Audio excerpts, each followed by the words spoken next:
लगातार तीसरी बार मोदी जी के नेतृत्व में भारत की जनता ने स्पष्ट जनादेश दिया और पंडित जवाहरलाल नेहरू जी का वो रिकॉर्ड जिसके ऊपर वो बहुत इतराते थे उसकी बराबरी हो गई। सर्वसम्मति से प्रधानमंत्री के कैंडिडेट बनने वाले मोदी जी और शून्य वोट पाकर प्रधानमंत्री के कैंडिडेट बनने वाले नेहरू जी, वाकई कैसे तुलना हो सकती है। आज खड़गे जी अध्यक्ष बनना था, सोनिया गांधी जी की इच्छा थी तो सारे डेलीगेट्स ने खड़गे जी को वोट कर दिया। उस समय गांधी जी की इच्छा के बावजूद किसी ने नेहरू जी को वोट नहीं किया, तो मैं कह सकता हूं आज खड़गे जी की स्थिति उस समय के नेहरू जी से बेहतर है। जो लोग ये कहते थे कि राम हुए नहीं इसका सबूत दो, वो उत्तर से दक्षिण तक राम से जुड़े स्थानों का सबूत दे रहे हैं। अरे आपको लगता है कि भगवान हमको हरवाने के लिए आए थे? नहीं, आपको अपना अस्तित्व मनवाने के लिए आए थे कि मिले मुलायम काशी राम, हवा में उड़ गए जय श्री राम। मगर हम तब भी नहीं डिगे थे, और जो हवा में उड़ाने की बात कर रहे थे 3 साल में हमने केंद्र में सरकार बना के दिखा दी थी और उत्तर प्रदेश में भी सरकार बनी थी। 2 नेता जेल में चले गए तो इनको लगता है संविधान खतरे में आ गया। वास्तविकता यह है कि संविधान के साथ खिलवाड़ सदैव इन्होंने किया है। उत्तर प्रदेश में आज समाजवादी पार्टी और कांग्रेस एक साथ आए हैं। जिस वोट बैंक के चक्कर में साथ साथ आए हैं वो एक के लिए बड़ा चिंता का सबब बनने वाला है। इस सदन के सबसे वरिष्ठ सदस्य, वयोवृद्ध नेता, पूर्व प्रधानमंत्री आदरणीय एचडी देवगौड़ा जी ने जो विचार कहे, बड़े दुख का विषय है कि 21 घंटे का समय आवंटित होने के बावजूद, सबसे वरिष्ठ सदस्य के द्वारा यह अनुरोध करने के बावजूद जिस प्रकार का आचरण दिखाया जा रहा है, इससे साफ समझ में आता है सभापति महोदय कि इनका उद्देश्य सवाल का जवाब और जवाब के सवाल में नहीं है, इनका उद्देश्य बवाल में अधिक दिखाई पड़ रहा है। इसलिए ये अपोजिशन की इस नियत को भी स्पष्ट करता है। अब मैं विषय पे आता हूं। जो मैं बता रहा था कि बिंदु क्रमांक 5 पर राष्ट्रपति महोदया ने कहा कि ये देश के इतिहास में 60 साल के बाद ये पहली बार एक घटना हुई है जब लगातार 3 बार किसी प्रधानमंत्री को स्पष्ट बहुमत प्राप्त किया हो। और जिस समय महामहिम राष्ट्रपति महोदया ने यह शब्द बोला था, हम सबको ध्यान है, सबसे अनेक विपक्षी सदस्यों ने अपनी अपनी सीट पर आवाजें करते हुए इसका प्रतिवाद किया था। संभवतः उनके मन में इस बात के लिए स्वीकार्यता नहीं हो पा रही थी कि यह कैसे हो गया कि लगातार तीसरी बार मोदी जी के नेतृत्व में भारत की जनता ने स्पष्ट जनादेश दिया और पंडित जवाहरलाल नेहरू जी का वो रिकॉर्ड जिसके ऊपर वो बहुत इतराते थे उसकी बराबरी हो गई।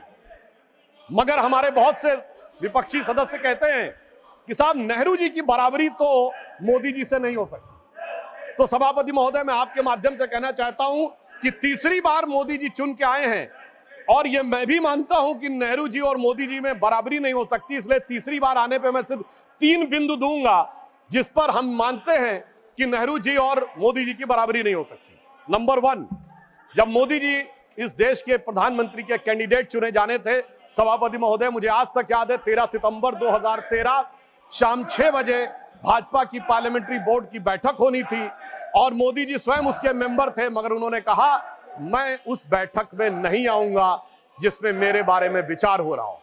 यह होता है नैतिकता के आधार के ऊपर निर्णय। उधर पंडित जवाहरलाल नेहरू जब कैबिनेट मिशन प्लान के तहत 26 अप्रैल 1946 को कांग्रेस का नया अध्यक्ष चुना जाना था और उसके लिए कांग्रेस वर्किंग कमेटी की बैठक होनी थी और 20 अप्रैल को मौलाना आजाद को गांधी जी ने लेटर लिखा कि आप अपना नामांकन वापस ले लीजिए और मैं चाहता हूं कि नेहरू जी प्रधानमंत्री बने। परंतु इसके बावजूद उस बैठक के अंदर क्या हुआ इसका रिकॉर्ड आचार्य कृपलानी ने अपनी किताब Gandhi his life and thought, Maulana Azad ने अपनी किताब India wins freedom, Rajmohan Gandhi ने अपनी किताब सरदार पटेल और उस समय के सबसे प्रख्यात पत्रकार दुर्गादास ने अपनी किताब India from Curzon to Nehru and thereafter में लिखा है कि 1 वोट मिला पट्टाभी रमैया को और शायद 1 या 2 वोट मिले आचार्य कृपलानी को, शेष सारे वोट मिले सरदार पटेल को और 0 वोट मिले जवाहरलाल नेहरू जी को। वाकई कैसे तुलना हो सकती है? सर्वसम्मति से प्रधानमंत्री के कैंडिडेट बनने वाले मोदी जी और 0 वोट पाकर प्रधानमंत्री के कैंडिडेट बनने वाले हमारे नेहरू जी। एक वो नेता जिसको पूरे देश ने नेता माना, एक वो नेता जिसको उसकी पार्टी में किसी ने नेता नहीं माना। इसलिए वाकई तुलना नहीं हो सकती। बल्कि मैं तो कहना चाहूंगा, आज खड़गे जी अध्यक्ष बनना था तो सोनिया गांधी जी की इच्छा थी तो सारे डेलीगेट्स ने खड़गे जी को वोट कर दिया और शशि थरूर जी ने नामांकन वापस कर लिया। उस समय गांधी जी की इच्छा के बावजूद किसी ने नेहरू जी को वोट नहीं किया, तो मैं कह सकता हूं आज खड़गे जी की स्थिति उस समय के नेहरू जी से बेहतर है। अब मैं दूसरा बिंदु कहना चाहता हूं कि इसमें वाकई प्रधानमंत्री श्री नरेंद्र मोदी जी और खड़गे जी में तुलना नहीं हो सकती। देखिए, नेहरू जी ने के विषय में प्रख्यात शायर मजरूह सुल्तानपुरी ने एक आर्टिकल लिख दिया था कि उनकी कार्यशैली में हिटलर की झलक दिखती है, और उसके बाद सभापति महोदय 2 साल जेल में रहे। और यहां मोदी जी के समय में हिटलर की मौत, मोदी जी की मृत्यु की कामना और कब्र खुदेगी जैसी बात कहने वाले लोग तो छोड़िए, जिन्होंने बोटी बोटी की बात कही थी वो सम्मानित सदस्य होकर अगले सदन में आ गए, और इसके बावजूद किसी पे कोई कार्रवाई नहीं हो रही है। तो मैं मानता हूं कोई तुलना नहीं है मोदी जी और नेहरू जी की। दोनों की अप्रोच में जमीन आसमान का अंतर है। इतने देशों ने अपना सर्वोच्च नागरिक सम्मान प्रधानमंत्री श्री नरेंद्र मोदी जी को दिया, जो भारत के इतिहास में किसी मंत्री को नहीं मिला। और प्रधानमंत्री जी ने किसको सर्वोच्च सम्मान दिया? हमने भारत के, हमारी सरकार ने और सरकार की बनाई समिति ने सिर्फ हमारे नेताओं स्वर्गीय अटल बिहारी वाजपेयी जी और आदरणीय लाल कृष्ण आडवाणी जी को ही भारत का सर्वोच्च नागरिक सम्मान नहीं दिया, हमने कांग्रेस के भी नेताओं को सम्मान दिया। कांग्रेस के 3 बड़े नेताओं को भारत रत्न मिला।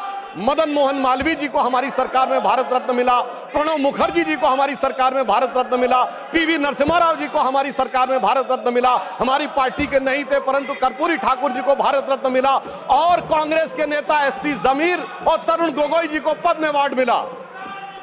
दूसरी तरफ नेहरू जी ने क्या किया? न किसी से अवार्ड मिला। अरे भाई, दूसरी पार्टी छोड़िए, अपनी पार्टी के सरदार पटेल और बाबा साहब अंबेडकर को भी नहीं दिया, उन्होंने अपनी सरकार से खुद को भारत रत्न ले लिया। यानी एक मोदी जी जिन्होंने सबको भारत रत्न दिया, और एक उनकी सरकार जिसमें खुद को भारत रत्न मिल गया। तो मैं मानता हूं कि इन तीनों बिंदुओं पर नेहरू जी और मोदी जी में कोई तुलना नहीं है। इसलिए मैं कह सकता हूं कि मोदी जी नेहरू जी की तुलना में एक अतुलनीय प्रधानमंत्री हैं, और उन्होंने यह अतुलनीय उपलब्धि हासिल की। मगर सभापति महोदय, जब भारत की सांस्कृतिक चेतना की बात आती है तो निश्चित रूप से हमारे मन में नालंदा, बोधगया और उसी के साथ साथ भव्य श्री राम मंदिर का विषय भी आता है। परंतु इस बार बड़ी मजेदार बात है कि अयोध्या की लोकसभा सीट पर हमें वांछित सफलता नहीं मिली, और उसको लेकर इनके चेहरों के ऊपर जो चमक दिखाई पड़ती है, ये अपने आप में राजनीतिक विश्लेषकों के लिए एक फूड फॉर थॉट है। क्योंकि इस प्रकार का एक वातावरण इस देश में बनाया गया कि एक वर्ग के लिए all eyes should be on Rafa, चाहे किसी को पता हो रफा है क्या, कहां ये ना पता हो, पर दूसरे के लिए all eyes should not be on Ayodhya. परंतु मैं ये भी बताना चाहता हूं सभापति महोदय, ये लोग समझ नहीं पाए। अयोध्या में जब हमें वांछित सफलता नहीं मिली तो हमारे विरोधी बता क्या रहे हैं? देखिए साहब, आप अयोध्या हार गए, बस्ती हार गए, प्रयागराज हार गए, चित्रकूट हार गए, नासिक, रामटेक और रामेश्वरम, यानी भगवान राम से जुड़े सारे स्थलों के बारे में बता रहे हैं कि यहां भारतीय जनता पार्टी को वास्तविक, जैसे कई तो ऐसी सीटें थी, रामेश्वरम कभी नहीं जीते थे। परंतु महोदय, मैं कह रहा हूं, ये समझ नहीं पाए प्रभु की लीला क्या है। जो लोग ये कहते थे कि राम हुए नहीं, इसका सबूत दो, वो उत्तर से दक्षिण तक राम से जुड़े स्थानों का सबूत दे रहे हैं कि अयोध्या भी राम से जुड़ी थी, बस्ती भी जुड़ी थी, प्रयागराज भी था, रामटेक भी था, रामेश्वरम भी था। अरे आपको लगता है कि भगवान हमको हरवाने के लिए आए थे? नहीं, आपको अपना अस्तित्व मनवाने के लिए आए थे। और मैं ये भी बताना चाहता हूं महोदय, रामचरितमानस और रामायण में भी उल्लेख है कि एक बार नागपाश भगवान राम को भी लगा था, और नागपाश लगने के कारण एक मूर्छा आ गई थी, और तब राम विरोधी दल में बड़ी खुशियां छा गई थी। मगर वो प्रभु की लीला का हिस्सा था, सिर्फ हनुमान जी को अपनी शक्ति याद दिलाने के लिए। और ऐसा पहली बार नहीं हो रहा है, ऐसा पहली बार नहीं हो रहा है सभापति महोदय।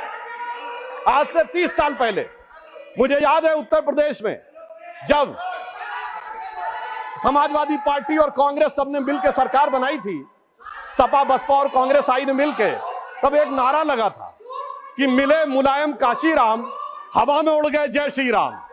मगर हम तब भी नहीं डिगे थे, और जो हवा में उड़ाने की बात कर रहे थे, 3 साल में हमने केंद्र में सरकार बना के दिखा दी थी और उत्तर प्रदेश में भी सरकार बनी थी। अरे अब तो इतना अंतर आया है, तब आप हवा में उड़ाने की बात कर रहे हैं, अब आप एक एक स्थान को बता रहे हैं।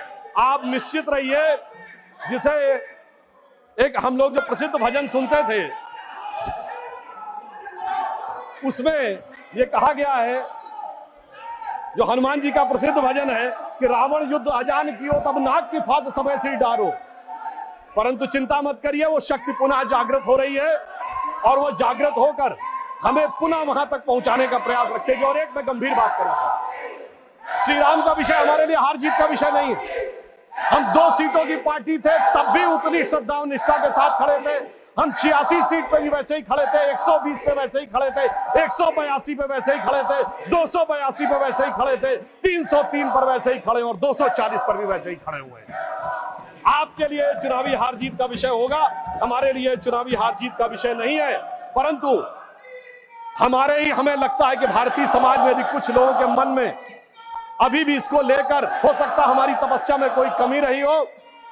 तो मैं ये कहना चाहूंगा भारत के सभी लोगों से, अटल बिहारी वाजपेयी जी की कविता की वो प्रसिद्ध पंक्ति जो उनकी कविता थी, आओ मिलकर दिया जलाएं, तो मैं इसके लिए कहना चाहूंगा कि अभी हमारा यह प्रयास बाकी है। तो एक पंक्ति उनकी मैं कोट करना चाहता हूं, जो आज की परिस्थितियों में बहुत समीचीन लगती है कि आहुति बाकी यज्ञ अधूरा, आहुति बाकी यज्ञ अधूरा, अपनों के विघ्नों ने घेरा, अंतिम जय का वज्र बनाने नवदधीच हड्डियां गलाएं, आओ मिलकर दिया जलाएं। फिर भी मैं सभापति महोदय कहना चाहता हूं, 2 नेता जेल में चले गए तो इनको लगता है कि संविधान खतरे में आ गया और इनको लगता है कि वो न्यायिक कार्रवाई के तहत नहीं गए। तो मैं अपने विरोधियों के सुलभ संज्ञान के लिए याद दिला देना चाहता हूं कि ये क्या 2014 के बाद ही हुआ है। सोनिया जी और राहुल जी को जिस नेशनल हेराल्ड केस में बॉन्ड लेना पड़ा, वो 2013 अक्टूबर में दर्ज हुआ, हमारी सरकार नहीं थी। कनिमोझी जी और ए राजा जेल गए 2011 में, हमारी सरकार नहीं थी। सुरेश कलमाडी जी जेल गए 2010 में, हमारी सरकार नहीं थी। मधु कौड़ा जी सीएम झारखंड जेल गए 2008 में, हमारी सरकार नहीं थी। शिबू सोरेन 2006 में जेल गए, हमारी सरकार नहीं थी। मुलायम सिंह जी मायावती पे 2006-7 में डिस्प्रोपोर्शनेट का केस हुआ, हमारी सरकार नहीं थी। करुणानिधि 2000 में जेल गए, लालू यादव 1997 में जेल गए, जयललिता 1996 में जेल गई, झारखंड मुक्ति मोर्चा रिश्वत कांड 1994 में हुआ, राजीव गांधी पे आरोप 1987 में लगे, FIR 1990 में हुई।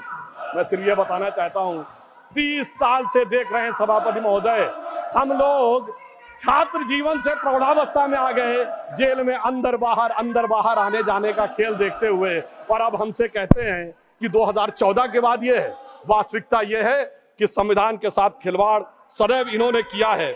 इसलिए मैं इनके लिए एक लाइन कहना चाहूंगा, उसके बावजूद ये किस ढंग की भाषा और आचरण प्रयोग करते हैं, तो मैं एक लाइन कहना चाहूंगा कि लहजे में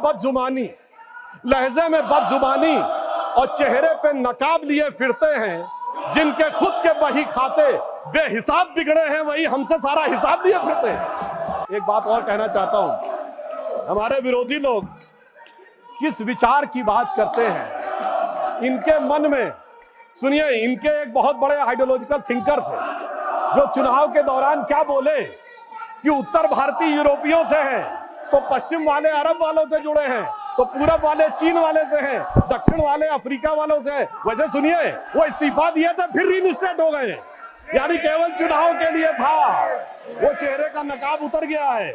उत्तर प्रदेश में आज समाजवादी पार्टी और कांग्रेस एक साथ आए हैं, तो मैं सिर्फ इतना कहना चाहूंगा कि ये लोग जिस वोट बैंक के चक्कर में साथ साथ आए हैं, वो एक के लिए बड़ा चिंता का सबब बनने वाला है। महोदय, ये कुछ हिंदी फिल्मों की पुरानी स्टोरी की तरह है कि पुराना आशिक लौट के आ रहा है। अगर वो पुराना इश्क जाग गया तो आप ये समझिए कि ये समाजवादी पार्टी के लिए बहुत बड़ी चुनौती होने वाली है, क्योंकि वो कहते हैं, सपा कहती है मेरा कारनामा तो देख, तो कांग्रेस कहती है मैं तेरा आशिक पुराना तो देख, तो उधर एक हैदराबादी हजरत है जो कहते हैं मेरा घराना तो देख, और इस ट्रायंगल से का एक नया स्वरूप इस चुनाव में उभरता हुआ नजर आया है।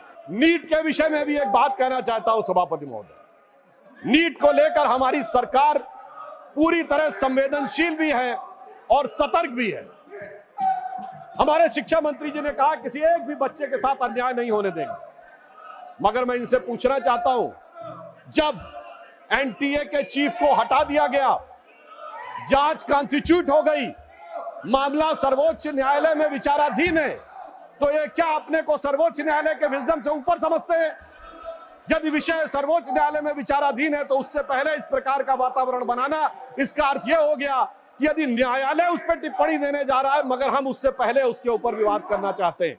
और मैं ये भी बताना चाहता हूं कि महोदय, आज जो लोग बोल रहे हैं राजस्थान में 1.5 दर्जन पेपर लीक आउट हुए थे, हमारी सरकार ने तो संवेदनशीलता की बात कही। उनके मुख्यमंत्री का एक चर्चित बयान आया था, मैं तो जादूगर हूं, मैं सब कुछ ठीक कर दूंगा, मुझे सब कुछ पता रहता है। इसलिए मैं ये बताना चाहता हूं कि छात्रों के विषय को लेकर हमारी सरकार पूरी तरीके से संवेदनशील है और पूरी तरीके से सतर्क है, और शिक्षा मंत्री ने भी यह बात बिल्कुल स्पष्ट की है।